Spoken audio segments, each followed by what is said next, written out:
up to you and I to pick up all the fraud. Why anyone would broadcast where they are all the time, just don't. That is at risk right now, that deepfakes can circumvent facial recognition systems, and they're only going to get better. And welcome to the Security Guy and CIA Spy. I am Robert Siciliano, and this is Peter Warmka, live from Orlando in the hot thick of summer. But I guess Orlando's not any hotter than any place else in this country right now. In fact, I think we're a few degrees cooler than half of the country. Yeah.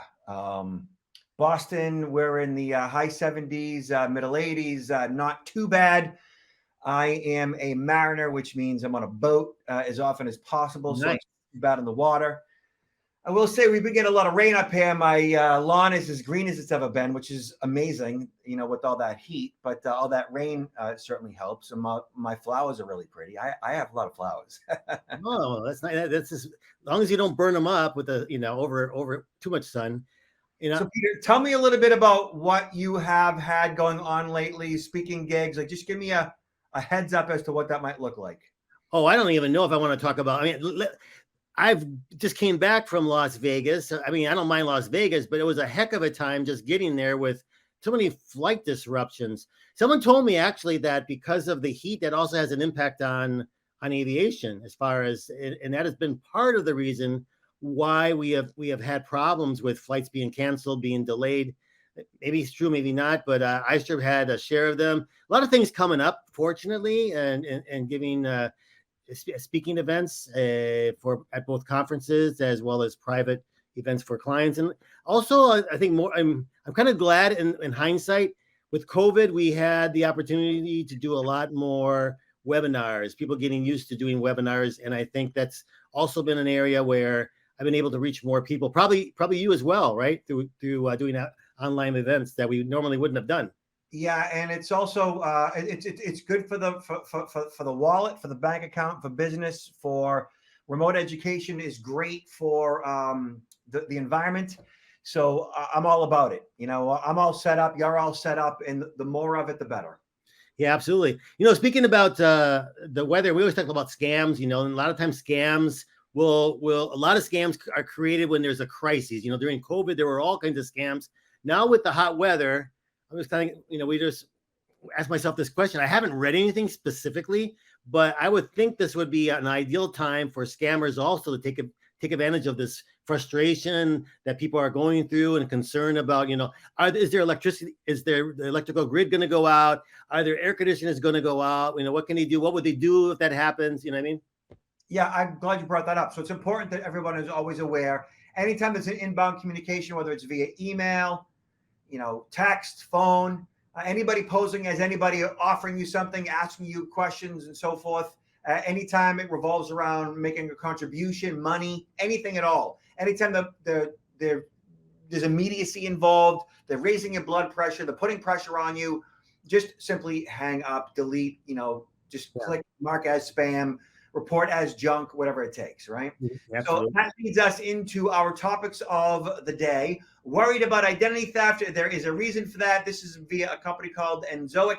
So did you know that an identity theft occurs every 22 seconds? And identity theft can be a number of different things. It could be credit card fraud. It could be new account fraud, account takeover. It could be, So an identity theft is, to put it plainly, a multi-billion-dollar industry, and the state of affairs has gotten substantially worse just in the last few years. They're saying it's around $52 billion, which is compared with a jarring $635 billion predicted in 2023 alone. So there's a bunch of different types of identity theft. There's financial identity theft and fraud. One of the most common motivations, of course, is money. And that generally is, financial identity theft and fraud is like new account fraud. They get your social, they open up new lines of credit under your name, or account takeover fraud, which is they get your passcodes and they compromise the existing accounts that you have, or like I said, credit card fraud, right? Where they get access to your credit card, they, make a variety of charges without your authorization. And then there's medical identity theft. They get a hold of your medical ID, whatever that might be, or insurance cards, whether it's in your wallet, whether they hack it online. Then there's synthetic identity theft, where they essentially will get your social, but they might use a variation of your name, or maybe not even your name at all. And then they use your physical address, usually a combination thereof. And there's no way to really protect yourself from medical identity theft or synthetic identity theft. And then there's child identity theft. And child identity theft happens when they get your kid's social security number. And often they'll use your child's actual name and maybe your address or not. And that child, 17 years and under, is now a victim of fraud. And they can use that child's identity for a long time. So, Peter, let's talk about the different ways to protect yourself regarding the different types of identity theft. Well, the one that's at the very top of the list, which is huge, and we've spoken about this, and I know a number of people are doing this, but to me, it's amazing that not more and more people are doing this, because this is almost a foolproof way of preventing this from establishing new accounts in your name by using credit freezes. That is such a simple solution to prevent this from happening to most people. And really, a credit freeze is such a no-brainer. Like, all you got to do is go online and just search the term credit freeze and then the name of any one of the credit bureaus. So, for example, I'll do it really quick for y'all.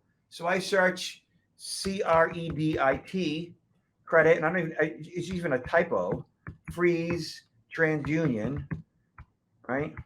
It's all typoed. Look at it and watch. There you go. Credit freeze, TransUnion pops right up, okay? And here you are. You go right to credit freeze, TransUnion, and click add a freeze. A credit freeze is also known as a security freeze. Is the best way to help prevent new accounts from being opened in your name. It's absolutely free to freeze and unfreeze your credit. It won't affect your credit score. I mean, what else do you need to know? And then right there, you click add freeze, and it brings you to the page where you basically begin to establish an account, in this case, at TransUnion. I would say that this is important for everybody, but especially, I mean, some of the, maybe your parents or your grandparents might not know about this. And the fact is that probably your grandparents don't really need to be taking out additional lines of credit. They're at a stage where they're probably paying for a lot of things in cash. They're not taking out additional credit. They're not checking, if anybody, their credit scores, because it's not important to them. But if they were to you do a credit freeze, that would really save them from a lot of different types of problems with identity theft. Not just them, but you too, because if you're handling your parents, grandparents' financial affairs at any level, you're also going to be the one that's going to have to clean up the mess. So True. My wife and I, we froze my mother-in-law's credit about 10, 12 years ago. She's like 92. And we've been handling all of her finances since she was like in her early 80s. And we had gone over a house on a Sunday afternoon, and we saw like dozens of credit card applications on her kitchen table, filled out, ready to go. And we're like, what are you doing? And she's like, oh yeah, they keep sending me these offers. I'm like, yeah, but why are you filling them all out? She goes, because I need credit cards to take the ladies at the senior center out to lunch. We're like, what? So she didn't quite understand, like that she had to pay the bill. Like it just, if they get to a certain age and they may not understand the repercussions of what they got going on. Absolutely. So we froze her credit, and that ended that, So freeze everybody's credit in your life that is vulnerable, including children.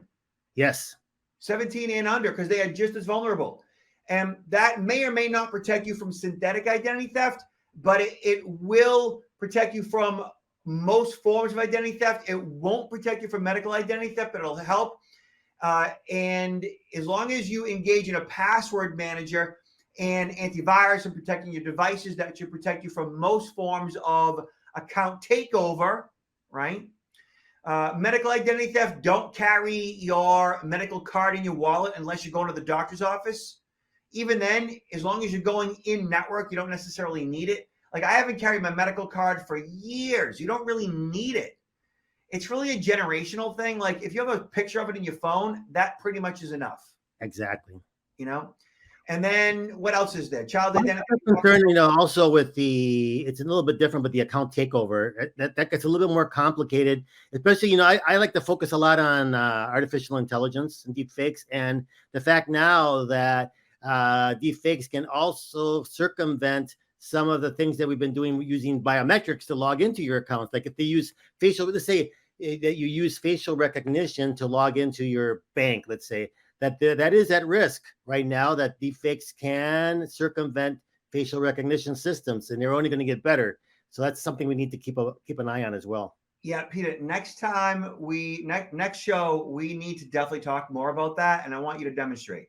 Okay. All right. Got Okay, it. so just so you know, like when I search Credit Freeze TransUnion, what automatically propagates in search is Credit Freeze Equifax and Credit Freeze Experian. So right there, it brings you to the page on each of the credit bureau's websites where you go and freeze your credit.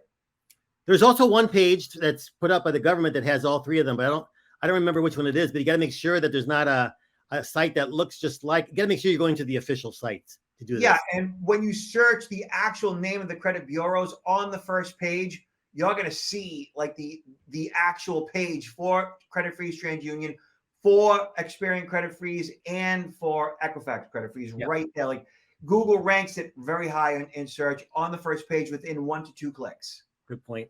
All right. And then annualcreditreport.com is a place that you would go with all three bureaus where you would check your credit for free. You won't get your scores, but you could actually check the credit. You should do that. Really important. Definitely. All right. Let's check this out, right? Attention shoppers, credit card skimmers found at Walmart checkout lines in the Northeast, so New York, New England. Check this out. We're going to watch a video really quick. You ready? All set. Police warning you to pay close attention next time you're in the checkout line. Have a look at this video from a Walmart in central New York. Right there, you can see 3 suspects. What they're doing right here is they're attaching a credit card skimming device to the device where you place your credit or debit card in. The whole thing takes less than 30 seconds. The cashier was standing right there the whole time. She didn't notice. Cases of this crime have happened at 16 different Walmarts across New York and Maine. So skimming is when thieves attach a device to a payment terminal. Often you won't notice it. That device then collects your data and your PIN number. The FBI says skimming costs consumers more than $1 billion each year. So how can you stay safe? Technology makes things sometimes safer and better. They also make it easier for criminals, and they're always working on the next front. We stop them one way, and they find another way to do it. Well, experts say the best tip to stay safe is make sure you cover your PIN as you enter it. The suspect caught on that surveillance video is still on the run. Walmart released a statement saying, quote, providing customers with a safe shopping experience is a top priority, adding that it's reviewing protocols and adding enhanced security measures to better protect in-store transactions. So here's the deal, right? Basically, if you saw the video, you saw how it happens, right? You saw the swapping out of the actual facade of the actual point of sale, right, at Walmart, okay? So this isn't necessarily ATM skimming, it's point of sale skimming. And they gave advice in regards to, like, you know, cover up the keypad with your other hand as you're punching in your PIN code at an ATM in case there's a camera around. That camera would record your PIN code as you swipe your card. In this case, when they're swapping out the facade, the face of the actual point of sale device, they're logging both your PIN code and your credit card information with the swipe of the card and when you actually punch in the PIN code, okay?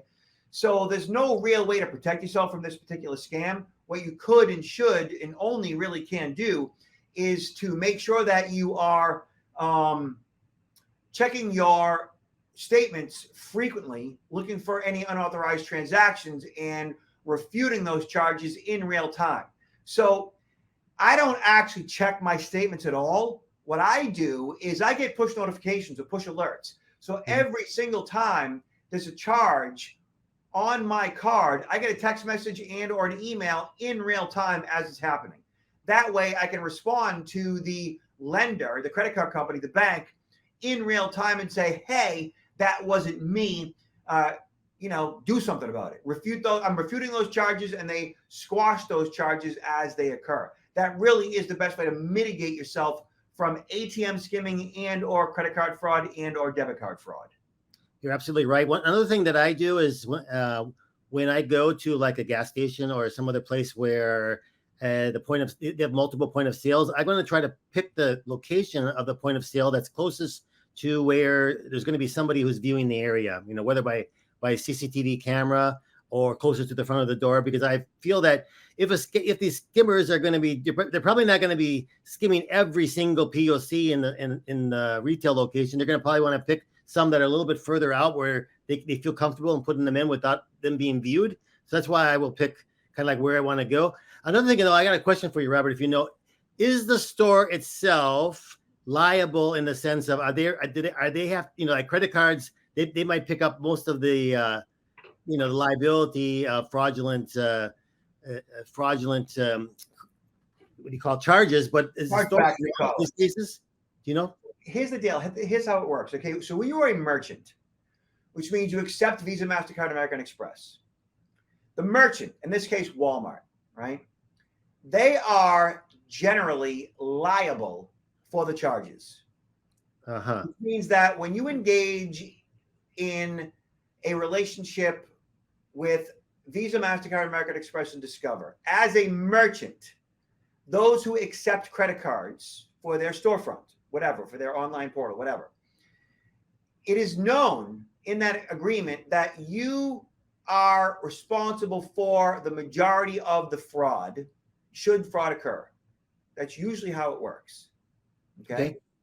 And so in the event that, let's just say, you as Walmart sell a generator and you accept a credit card for it, and that generator goes out the door, and the actual holder of the card isn't who swiped the card at Walmart. It's me or you. And we're paying attention to our statements, and we call up Visa, MasterCard, American Express and say, hey, I see a charge on my card at Walmart for a generator. I didn't do that. Heck, I don't even live in Idaho. How'd that happen? What happens next is Visa, MasterCard, American Express will put in a claim to Walmart in your behalf saying, hey, our client says that they didn't make this charge. Therefore, we are charging back. We're taking that money back and putting it in the client's account. We're disputing this charge. Now, Walmart has to go through some hoops and fill out some information to prove that you, in fact, were at the Walmart in Idaho. If they are unable to do that, then the money stays in your account, my account, and Walmart loses. They lose the money for the generator and that credit card charge. Seems to me then if a really good manager of a retail establishment should, at a very minimum, have somebody just check each point of sale once a day at a minimum to ensure that a skimmer has not been in place, because it's not only losing that money, it's also how likely are you going to go back to this retailer if you had to deal with something that was showed up on your account as being fraudulent. I mean, they might lose clients because of something like this. You would think, and there are brands that have had some damage or lost revenue as a result of this type of fraud. So Target, got a little bit of a hit. Walmart has been hit in the past. Like, their brands do suffer a hit. It's not nearly what you think. Although, they should do what's necessary, of course, to mitigate fraud up front, right? Yeah. So all that being said, set up push notifications and push alerts. How do you do that? Make sure you log into your bank or credit card company's website, go to security settings, go to notification settings, go to alerts. If you don't know or you can't find out where it is on their websites, you can set it all up. And I've done it on all my credit cards and everything. Call the number on the back of the card and they'll walk you through it. Robert, you didn't mention another really cool point of knowledge that you get from doing something like that. Is not only to protect yourself from scammers, you can also learn what other family members who have access to your credit card are doing on a regular basis, right? That is, if you share cards with a spouse or a child, absolutely. Okay? So the answer is yes. I do that with my spouse, actually. Yeah. And I get notifications of her charges all the time. And she complains about it because she can't surprise me if she's going to buy something for me. That's a good excuse. But look, as far as I'm concerned, my wife can buy whatever she wants. Like, that's not a thing for me. For me, I just want to know what's happening in real time. And I've actually picked up fraud as a result of this, because in the past, I recall, like, early in the morning, I got a couple of charges on our American Express, and they were from my wife's card, and she was in bed. So it wasn't her. And immediately I called up, American Express them like, hey, and they took the charges right off and sent us a new card. So What has surprised me, I previously, every time I traveled, especially international, I was encouraged to call the bank so that the bank would know, hey, I'm on the road. This is where I'm going to be from what time to what time.